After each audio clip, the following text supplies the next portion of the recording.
Southern France in the mid-16th century. An old man looks to the stars. He's a prophet, and people say he can foresee the future. A future which will bring death and destruction.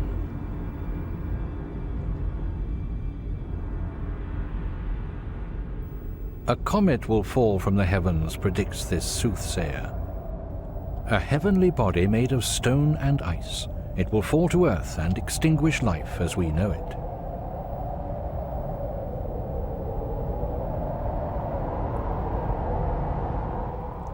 An inferno, a nightmare, a firestorm, leaving nothing in its wake but death and ice.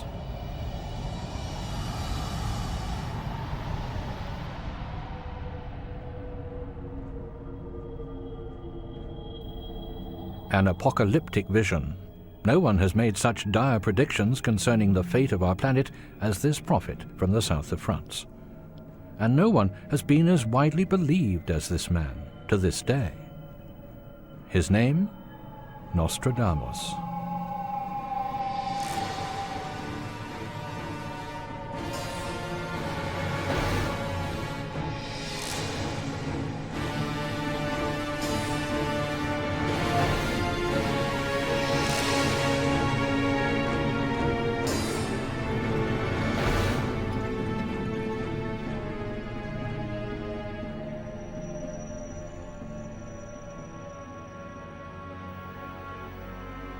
His life and work remain controversial to this day. Was he a genius or a profiteer? A prophet or a charlatan? Who was Nostradamus? He penned almost 1,000 prophetic verses over 400 years ago. He is said to have predicted Hitler's reign of terror, the French Revolution, Napoleon, and eventually the end of the world.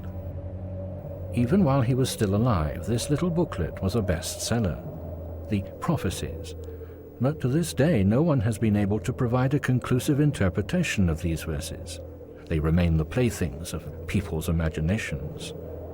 Like the verse which alludes to the year 1999, a tyrant king will come from the sky. Comet, nuclear war, or natural disaster? What might Nostradamus have meant?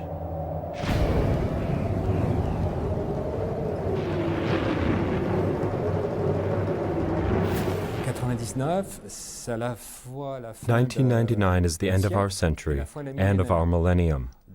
Many people recall Nostradamus' words and say he predicted the end of the world.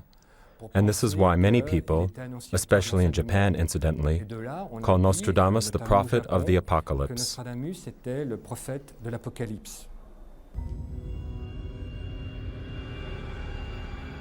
Nostradamus, the prophet of the apocalypse, the prophet of doom. His prophetic verses are ambiguous, however. He had to obscure reality so as not to deliver it into the hands of the enemies of truth, as he himself wrote. Fear of the Inquisition.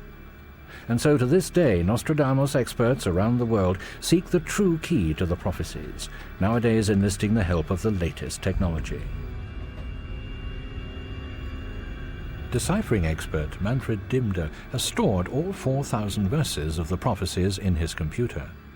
He's convinced that secret messages are hidden in these texts. They can be revealed with the help of a computer. As in century 10, verse 100, Le Grand Empire sera par Angleterre, which means the great empire will be brought forth by England.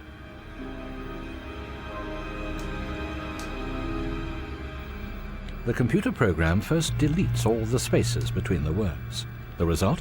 A chain of letters, which is then divided up again.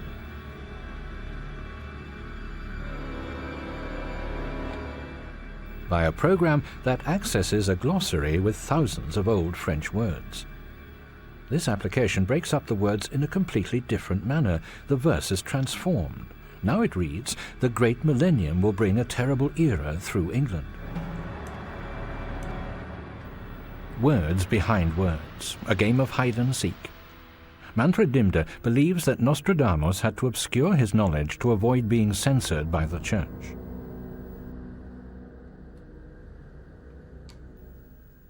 Another example of deciphering.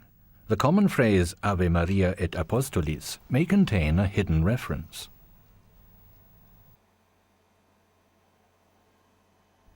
It can be revealed by means of the Scrabble method.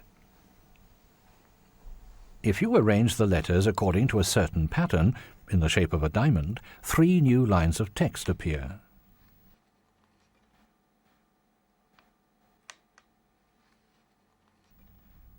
The letters in the middle line spell out a different Latin word, veritas, truth. Did Nostradamus wish to stress important messages in his text using this method? Through the use of systematic text analysis, it is possible to see how things were done in the Middle Ages. You can see quite clearly how entire sentences suddenly appear which were previously virtually invisible.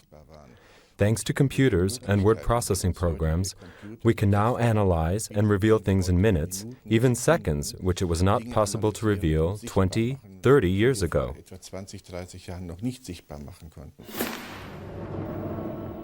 The city of Saint-Rémy in the south of France.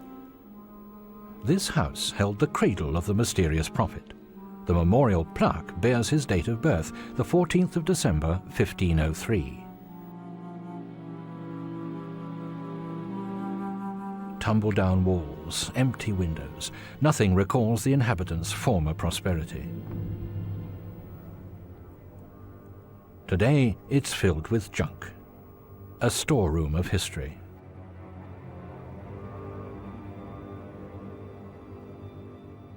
It must have been quite splendid once, back then, when both of Nostradamus's grandfathers were advisors to the Count of Provence.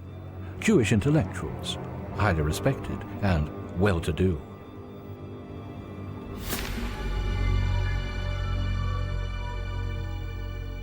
Young Nostradamus grows up in this mysterious world, a period of transition between medieval and modern times, in which an advisor to the king is both physician and alchemist, as well as astrologer and conjurer. In a time where old superstitions and modern science overlap, where people eagerly seek the secret of life, the philosopher's stone, immortality.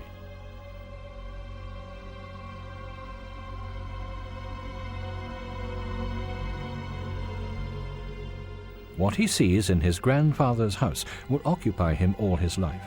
Early on, he's called the little astrologer. His questions are those of an adult, the dangerous questions. A loner, a visionary, even as a child.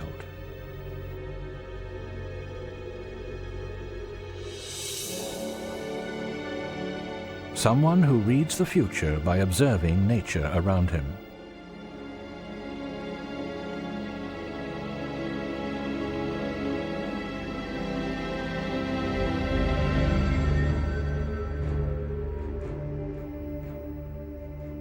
Not far away, only a few kilometers from the house in Saint-Rémy, is Glanum, an ancient Roman city. Young Nostradamus roams the ruins, fleeting visits to a lost world, which was once filled with life.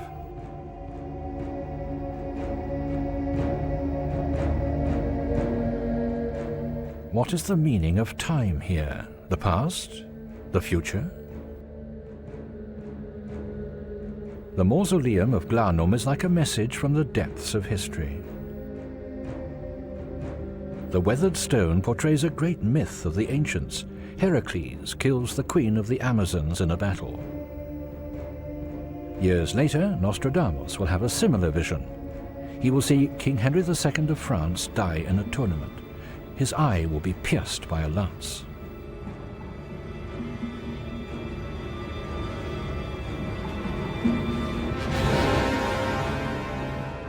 The prophecy is fulfilled and makes Nostradamus a legend in his own time. Near the ancient city, a Roman quarry. For 2,000 years, a mysterious stone obelisk has stood in an abandoned field. A clue? A sign already visible in Nostradamus' time? The treasure of Glanum is hidden here somewhere, goes a rumor among the locals, even today. and Nostradamus is said to have hidden the key to its whereabouts in his verses. Voilà, j'ai trouvé cette pièce au pied du témoin, là. C'était mon père qui travaillait avec son mulet. Here, this is an ancient coin. I found it here on a rock when I was a child, when I was plowing the field with my father. According to Nostradamus' prophecies, the treasure of Glanum was buried in this area one moonless night. I was born here and I know a lot about it, but I will take all these secrets with me to my grave. I will never speak of them. Il y a des secrets que je emporterai ces secrets dans mon tombeau, que je dirai jamais.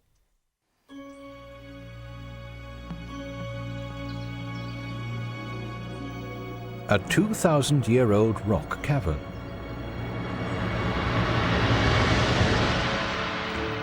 Even this place, where the farmer stores his old farm implements, could be the secret hiding place of the Glanum gold, or so the treasure hunters believe. But so much of the information surrounding Nostradamus is legend, conjecture, myth. Not only the treasure of Glanum, but also the life of the prophet himself is shrouded in mystery. Very little authentic historical evidence has been preserved. These things are the real treasures. Like this painted copper plate.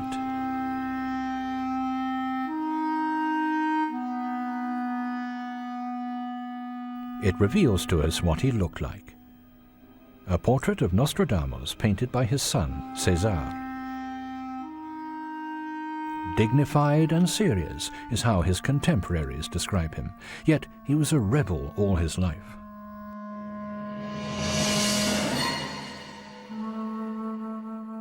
His name is listed in the student roster of the Faculty of Medicine in Montpellier.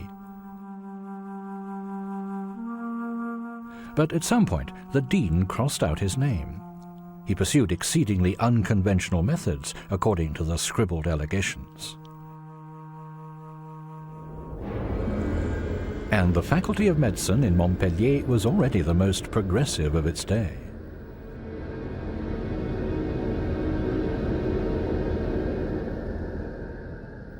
In these halls, students are not only instructed in the teachings of the ancients. Here, they can also pursue new research on dead bodies. The university in Montpellier is the only one in France with the right to dissect one corpse a year, but they can only work on the bodies of heretics that were killed. Anatomical studies on corpses. This is the medical sensation of the time. It represents the progress of a new age. And the books of the time that report about them express amazement, in words and in images.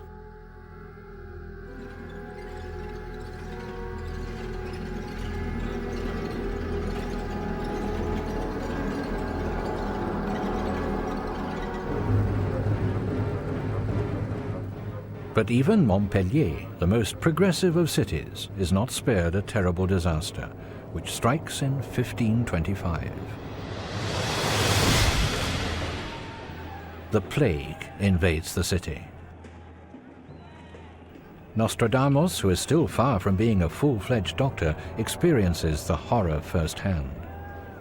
Disfigured men, women's faces dissolved in tears, children gone wild, the old grown stiff are the words he uses to describe the agony. He helps wherever he can.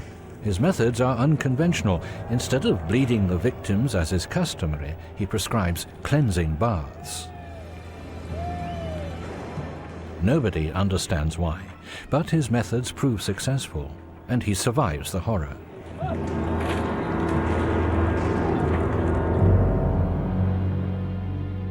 He starts to experiment with plant extracts, a pill to treat the plague. But doctors swear by bloodletting and condemn his remedy as the work of the devil. But Nostradamus had already observed the therapeutic effect of plants even as a student, to the doctor's chagrin, making them turn against him. Nostradamus, a provocateur, what's the secret of his medicine? Roses are the main ingredient. 400 rosebuds plucked at dawn. But can natural medicine triumph over this scourge? A third of the population fell victim to it in the Middle Ages. We're going to attempt to reproduce this remedy for the plague in the lab, following Nostradamus' recipe word for word, as it was concocted over 400 years ago. Scientists have developed a variety of theories concerning what happened back then. Did mildew spores perhaps develop on the wet rose petals, resulting in an antibiotic effect? And what about the other ingredients? Pollen from the iris blossom, powder from the woody aloe plant, sawdust from green cypresses? We know amazingly little about the effects of such plant extracts even today. The remedy is prepared exactly as described by Nostradamus in his writings, and as he must have done so himself countless times.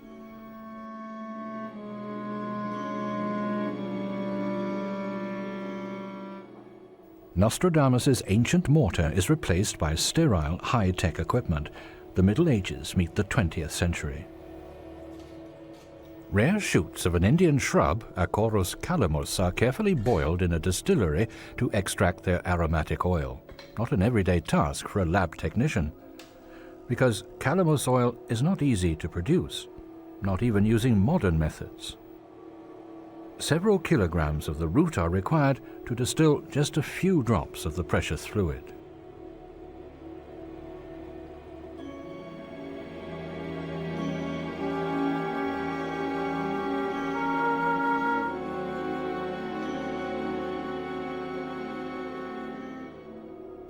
Calamus oil. Is this precious golden liquid the secret behind the success of the plague remedy? Scientists have found references in old books indicating that its pungent aroma appears to drive away vermin. The rodent flea is the carrier of the Black Death. Did calamus oil break the chain of infection by driving away the carrier of the disease, the flea? Nostradamus' wonder drug is ready. The mass must now be kneaded like dough into pills. All those who took it were cured, while the others perished, wrote Nostradamus.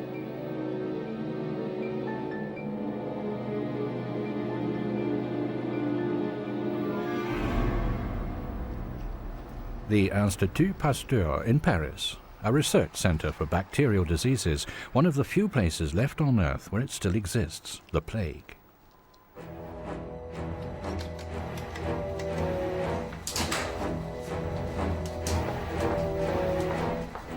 The high-security lab is separated from the outside world by a number of low-pressure airlocks.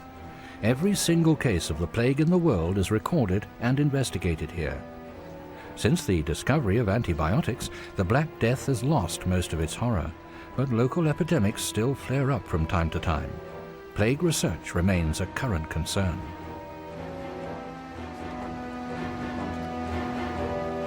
The heart of the department, a P3 laboratory, electronically bolted and additionally sealed off by two low-pressure airlocks. Professor Carniel, the director of the department, prepares herself for an encounter of the most remarkable kind. Airlock 3, the maximum security level. They are kept in these cold storage units in Petri dishes, a wide variety of strains of Yersinia pestis, the plague pathogen. They look like harmless droplets of fat, but they are actually countless millions of deadly pathogens. One single bacterium, if inhaled, could infect the lungs with the plague.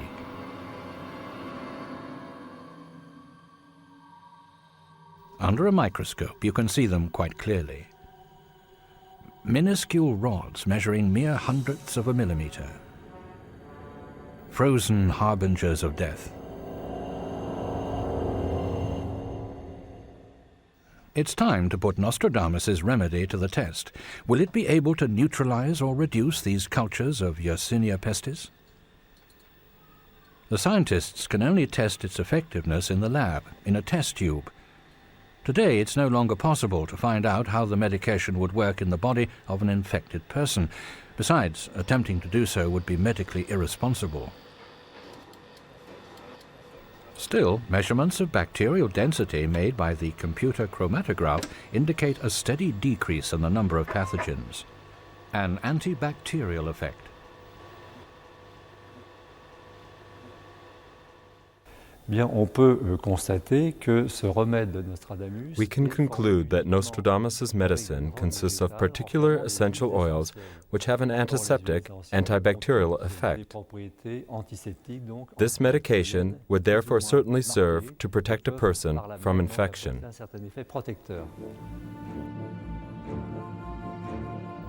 In 1532, Nostradamus goes on tour with his successful remedy through the countryside of southern France.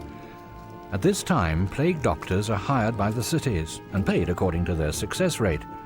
Their travels follow the path of the epidemic and take them straight into the heart of the horror. Carcassonne, Toulouse, Bordeaux, Salon, Malmort.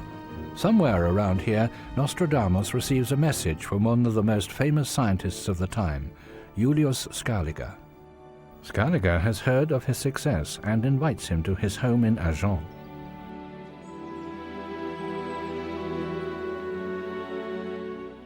He will work and conduct research together with him in this house on the Place Esquirol.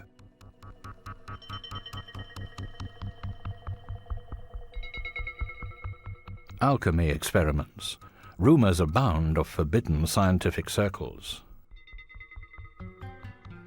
of secrets handed down through the ages which are jealously guarded here. Concealed from the curious eyes of the Inquisition, for 3 years Nostradamus and Scaliger work together, and the wise old man reveals the full body of his knowledge. Every evening they ascend the spiral stone staircase to the roof of the building, where they seek to unlock the secrets of the heavens. Reaching for the stars, Nostradamus has reached the pinnacle of his career. And he gets married. The fresh new days of love have dawned for him, as he will later say.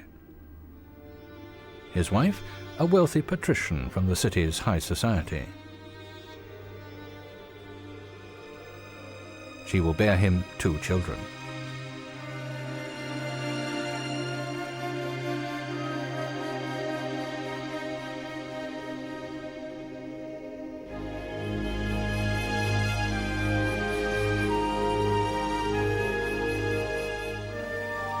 It appears as though Nostradamus has a firm hold on his destiny.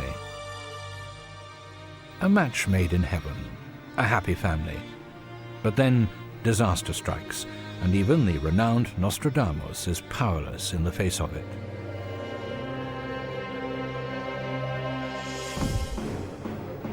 The plague rages in Agen. Within a few short weeks, entire streets are depopulated. Nostradamus is able to save his own life, but not the lives of his wife and children.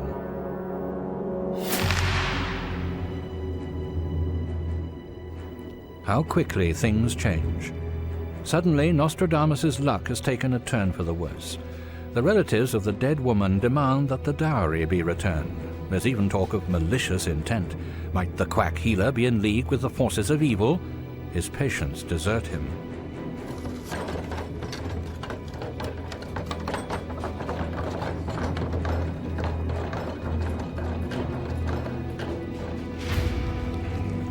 Nostradamus has hit rock bottom. He's destitute. Eventually, the plague fire even devours his infested clothing.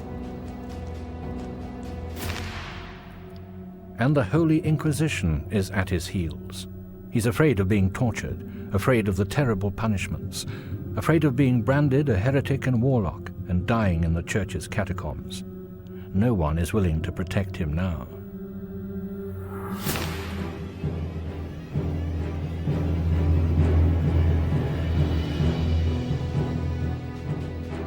He flees. For 6 long years, he's a fugitive, through the south of France to Italy, and then on to Sicily, perhaps even as far as Egypt. These 6 years are shrouded in mystery. Did Nostradamus see the pyramids? And did he decipher the enigmatic script of the ancient Egyptians, the hieroglyphics?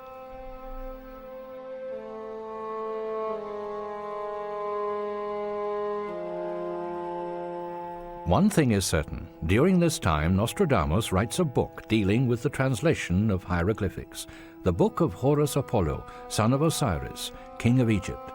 This is what he calls his work. This handwritten book has been preserved to this day.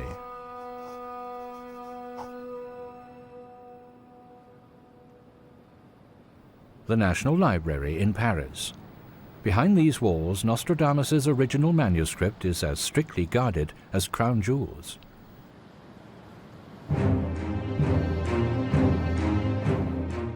The Bibliothèque Nationale houses millions of volumes from all ages, includes thousands of works precious to bibliophiles. Nostradamus's Horus Apollo is considered to be a particularly valuable treasure, despite the fact that the little booklet is only bound in wrapping paper. There's only one copy in the world. Not only that, it's the only work which provides a sample of the prophet's handwriting. The handwriting is more interesting than the book's actual contents, which prove to be simply a translation of an ancient text.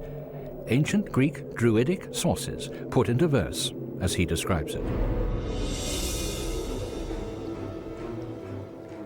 What does handwriting say about a person? 500 kilometers west of Paris, near the city of Brest in Brittany, there lives an old woman who can answer this question. Madame Cerblot is well over 80 years old, but she remains a respected authority in her field. Her speciality, medieval graphology, handwriting analysis.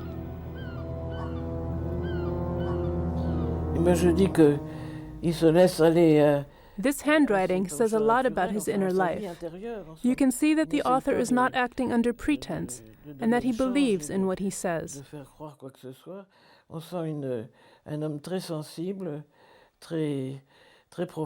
He is a very sensitive, profound person, somebody who is very friendly toward his fellow man. This is shown by the handwriting's slight slant to the right. Very natural, very modest. He is open to his environment.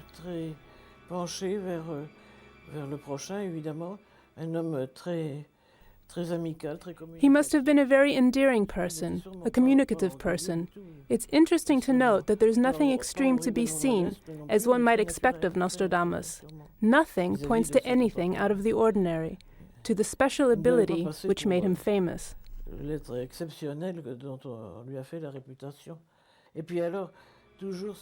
And you can see quite clearly that he always writes from top to bottom, from heaven to earth. This shows he was a medieval man oriented toward Christianity, of a rather non-materialistic nature, and strongly rooted in the Christian faith. A Christian, that much is certain.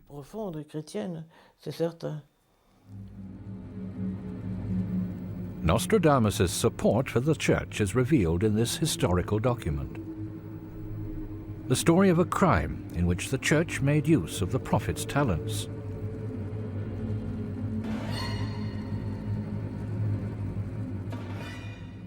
Thieves had stolen the silver candlesticks from the church in Orange, a considerable loss. But then the bishop had a brilliant idea. In an official letter, he bids Nostradamus to use his ability as a seer to track down the thieves. Nostradamus replies with an obscure horoscope.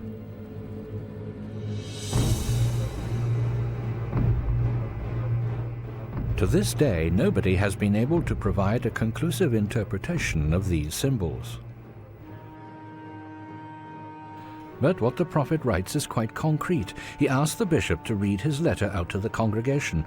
In it, he claims to foresee that a terrible plague will beset the city of Orange if the church's belongings are not returned. He says the thieves will die a horrible death. A true prophecy, or merely a clever psychological ruse? It appears Nostradamus is not loath to use a trick or two, and the church is thankful to him for it. The renowned prophet and the church, truly an odd couple.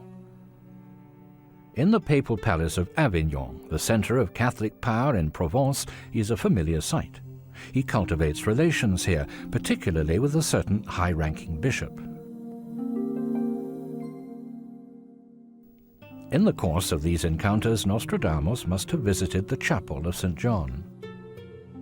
He sees the rich images from the fourth gospel, and he reads John's first words. In the beginning was the Word, and the Word was with God. He knows that centuries earlier the church in southern France brutally hunted down a particular group of followers of St. John, the Cathars, a Christian sect which takes the words of the apostle literally, which preaches strict asceticism and the simple life, and thereby proves to be a major thorn in the side of the powerful high dignitaries of the church. Even though Nostradamus takes great pains to maintain appearances in his relationship with the church, rumors persist he's secretly a heretic. Meetings are said to have taken place in the city church of Salon. Gatherings of conspirators who challenge Catholic dogma, the wealth of the church, the sacraments, the Old Testament, even the altars and the cross.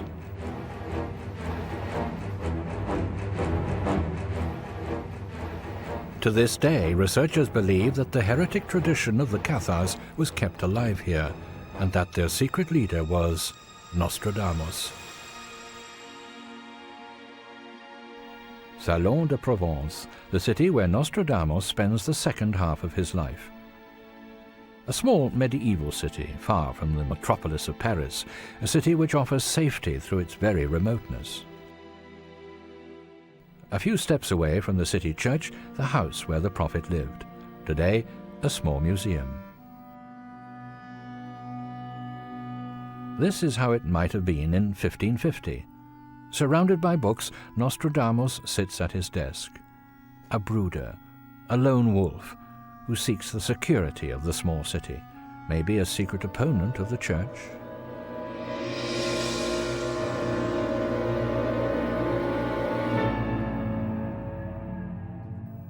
This handwritten Bible from the 12th century has been preserved to this day, the Cathar Bible, a translation of the New Testament into Romanic, the language of the common people.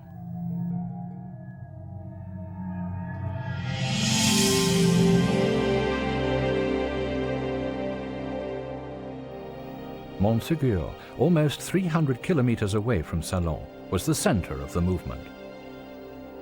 Nostradamus must have passed through here on his travels across the south of France, but he too would have seen only the ruins of what was once the Cathars' castle. Back in the mid-13th century, Catholic invaders stormed the castle, raining destruction on the place. Thousands of Cathars were brutally butchered.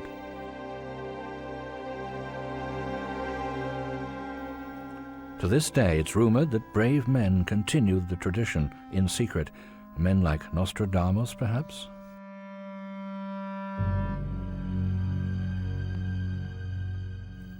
A clue to this is to be found near the city church in Salon, in the cellars of the vicarage.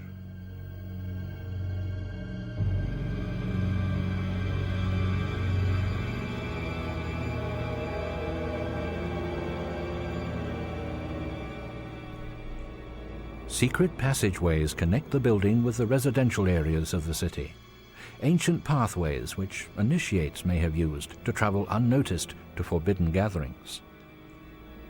But the truth remains shrouded in mystery. Long ago, the remaining passageways were filled in, following an earthquake at the beginning of the 20th century, which caused the catacombs to collapse, an earthquake which Nostradamus is said to have predicted.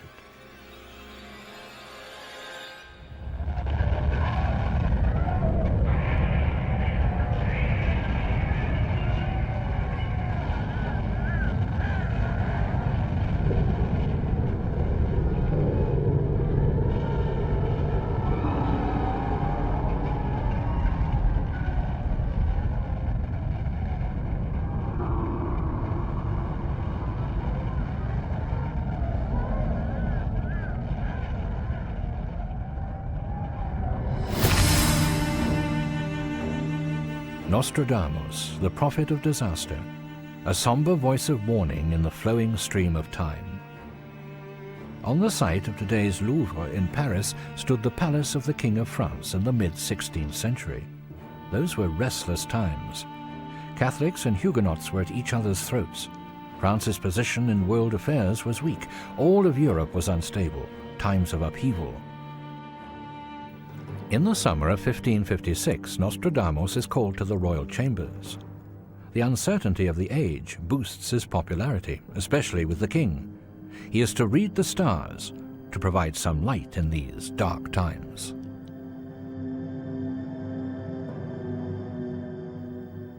In the palace, Nostradamus meets a woman who will be utterly captivated by him. Catherine de' Medici, the Queen of France, and a firm believer in miracles. Nostradamus will reveal to her a prophecy, foresee an event which will make her absolute ruler of France, the death of her husband. In a duel, he will be blinded in a golden cage, went the prediction, and die a cruel death. 100 gold pieces is reward for the prophecy which augurs death, as well as power for the queen. 3 years later, the prophecy will come true, word for word.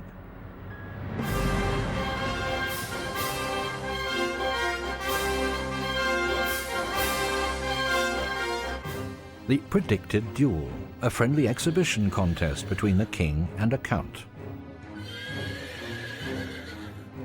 The golden cage, the splendid golden armor which Henry II donned for the occasion. And the king is blinded by an accident. The splintering lance pierces his eye. After spending days in the throes of death, the king expires in great pain.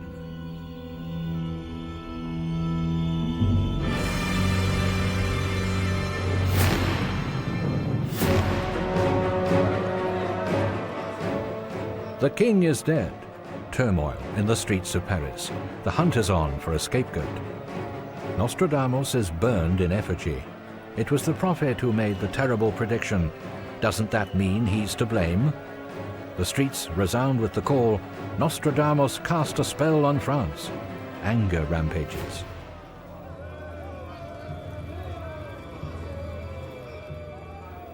Barbaric animals, mortal enemies of education, are the accusations leveled in disgust by Nostradamus against this mob, from the safety of distant Provence and under the Queen's protection.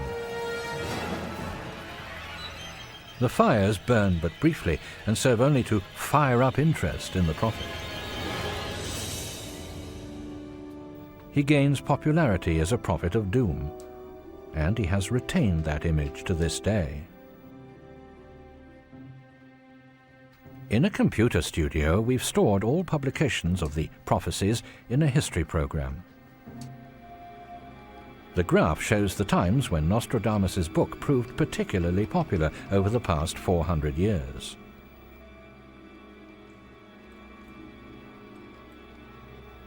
The first thing we notice, starting in 1968, there's a clear increase in the number of copies sold. Since 1980, there's been a veritable boom.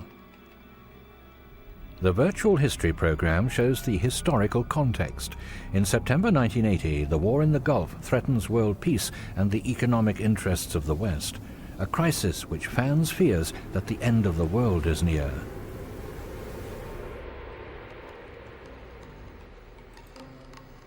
Ever since the prophecies were first published in the mid-16th century, crises are the catalysts which boost sales of the book.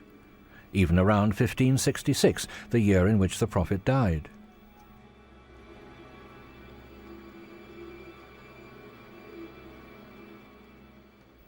In more stable times, Nostradamus's work tends to be forgotten, but dramatic turning points in history rouse people's interest in predictions for the future.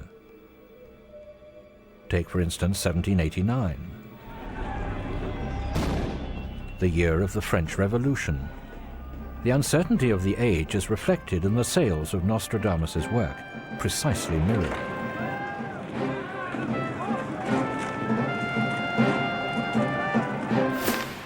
A leap forward in time. Nostradamus enjoys particular popularity around 1800. Europe is experiencing radical reorganization.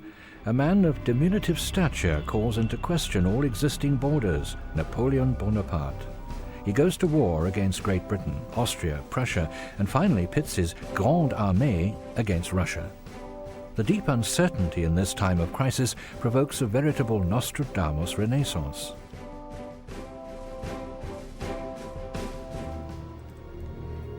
Just like another date. In the 1940s, Nostradamus' books are all the rage.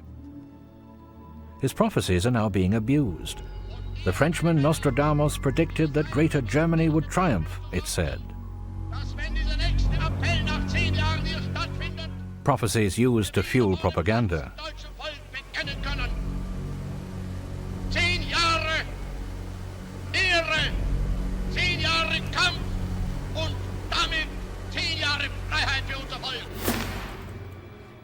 Interest in the prophecies, a history of crises.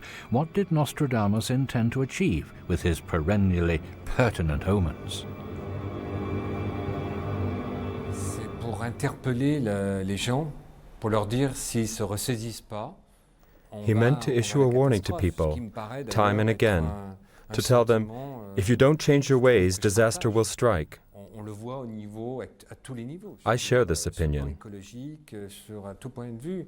If mankind doesn't change, things inevitably will end in disaster, in the apocalypse. Despite all manifestations of royal splendor, fear of the apocalypse must have moved Catherine de' Medici more than 400 years before our time. She was filled with a profound sense of helplessness, which in 1564 led her, in the company of an enormous entourage, to seek out Nostradamus in Salon.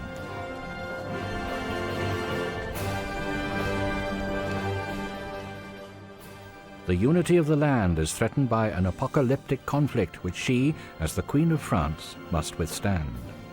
The Huguenots versus the Catholics, mortal enemies.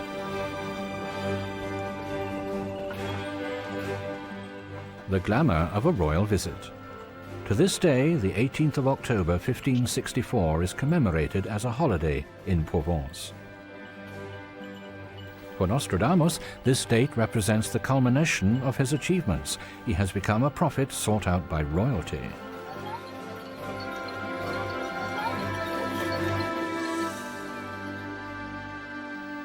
Musée de la Croix, a small museum in the old quarter of Salon, a museum with a motley collection of heirlooms from all over the region.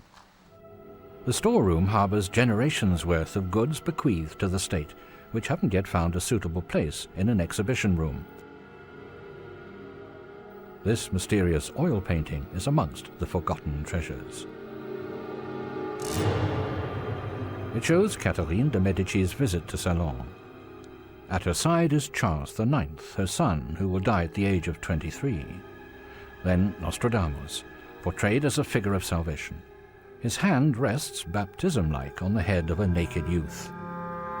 Henry of Navarre, who much later will become King of France. An almost biblical scene, with Nostradamus as God.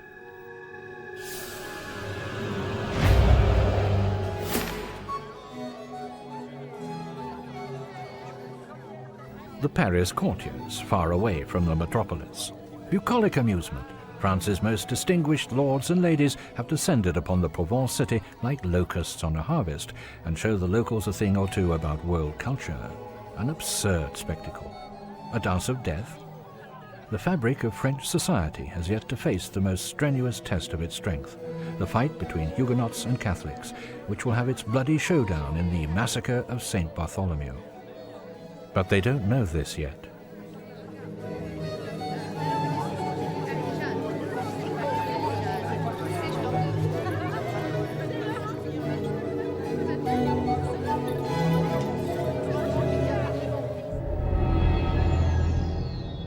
The future. That's the nightmare. Nostradamus believes in the end of the world. The prophet now observes unusual signs in nature, which lead him to suspect the worst. He's brought a two-headed animal, monstrosities, signs of the apocalypse.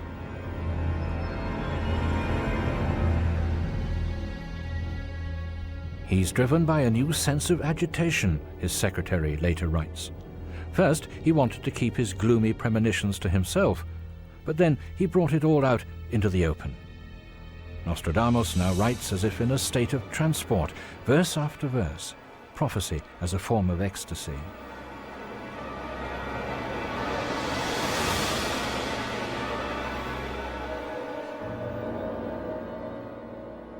The history of the world, a madhouse.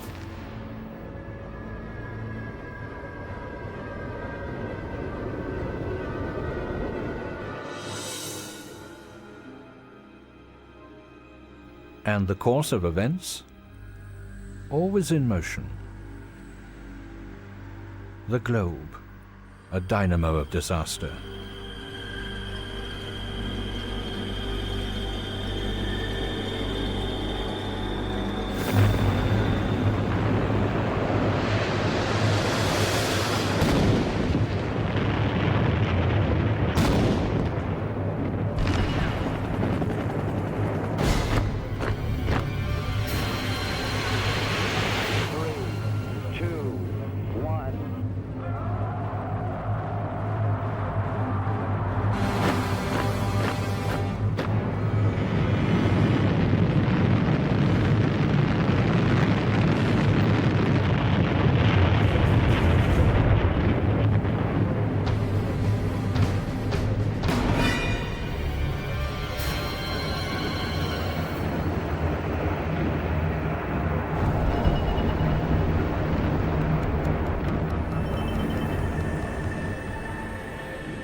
The earth, a ball of horror.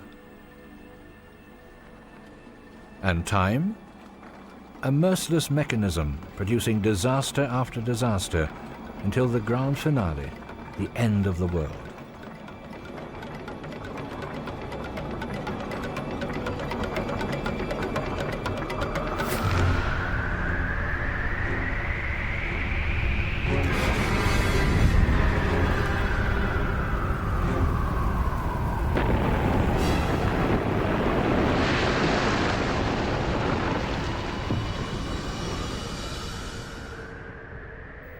He wanted to warn people, Nostradamus claimed. His verses permit any number of interpretations. His warnings fit any century. Nostradamus reveals to each generation the dangers of its time.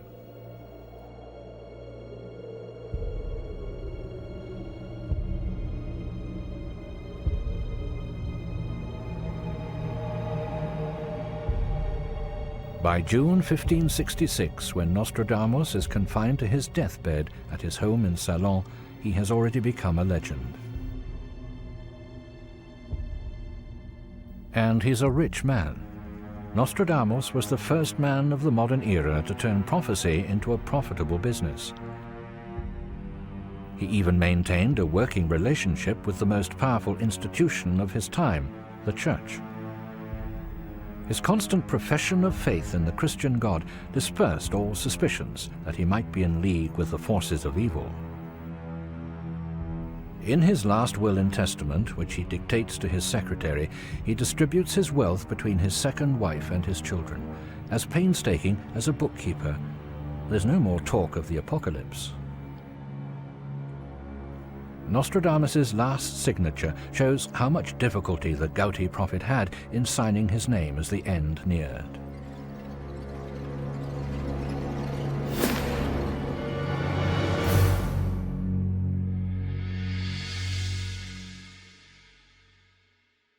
His remains lie in the Church of St. Lawrence in Salon.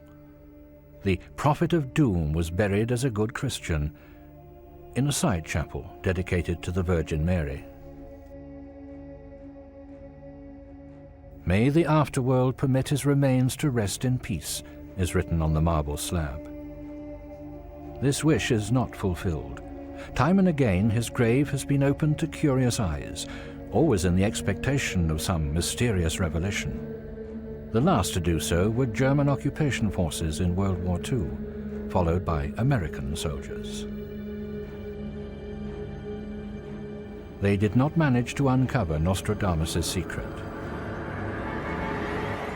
The future remains hidden in his verses.